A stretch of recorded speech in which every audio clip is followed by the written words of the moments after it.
হে আল্লাহ, একমাত্র আপনার কাছেই আমি আমার দুর্বলতার কথা জানাচ্ছি এবং একমাত্র আপনার কাছেই আমি আমার অভাবের কথা জানাচ্ছি এবং মানুষের নিকট আমার অসম্মানের কথা একমাত্র আপনাকেই বলছি। হে আরহামার রাহিমিন, আপনিই তো প্রতিটি দুর্বল ব্যক্তির রব এবং আপনিই আমার রব। আপনি কার কাছে আমাকে ছেড়ে দিলেন?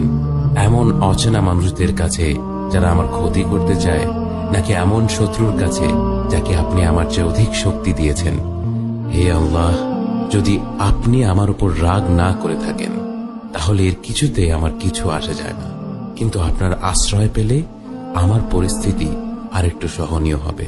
হে আল্লাহ, আমি আপনার চেহারার নূরের কাছে আশ্রয় চাই, যা সব অন্ধকারকে উজ্জ্বল করে দিয়েছে, যা দুনিয়া এবং আখিরাতের সব বিষয়ের সংশোধক।